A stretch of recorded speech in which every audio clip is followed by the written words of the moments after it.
Hello everyone, my name is Tori LeBear, so I'm going to read a speech that has a very special place in my heart, so I hope you guys enjoy it. I am going to read off of a piece of paper because of the fact of the occasion that I decided to do this for. About a year ago, my great-grandfather passed away, and I was never able to share my feelings about him and the situation. I was so upset and I was in denial about the whole thing, but almost a whole year later, I am proud to say that I would love to share a few words about him with you guys. Merton Garland was the closest thing to a father I had for the first 14 years of my life. He was always there when I fell down and skinned my knee, or when I got stung by a bee for the first time, and even when I just needed someone to comfort me. He was always there to pick up the broken pieces of my life, and trust me, there was a lot of them.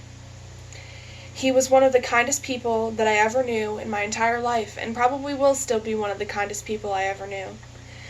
He was always there to help all of his friends, family, and neighbors. He always had a bunch of gadgets in his garage, so people would always go to him for help with an engine or a piece of equipment because he always knew how to fix it.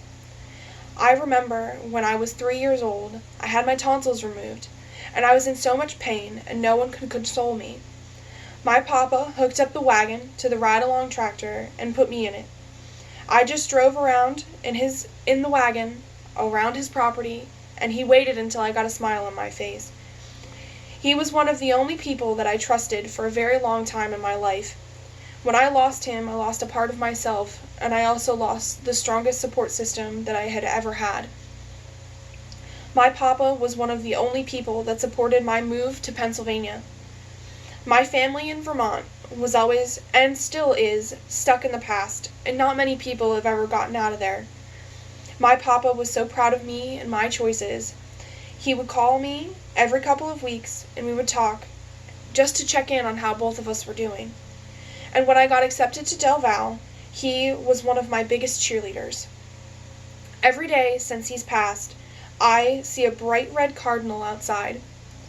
And it reminds me of how much of a cheerleader he was for me and how much of a cheerleader he still is. Even in death, he reminds me to keep pushing to be the best person that I absolutely can be and to do my best in every aspect of my life. He will never be forgotten because he made a huge impact in everyone's life that he came in contact with. He may have had a temper in his younger years, but after having about 22 grandchildren, at least 12 great-grandchildren, and finding out that he now has a great-great-grandchild, his heart softened. He was never too tough with us, but he never let us get away with bad behavior. He taught us all a very valuable lesson, that if we didn't listen, then we would end up in the snowbank in the middle of winter. Merton Garland left much more than a memory with us. He left a legacy that none of us will ever forget and none of us will ever be able to live up to. Rest in peace, Papa. I love you.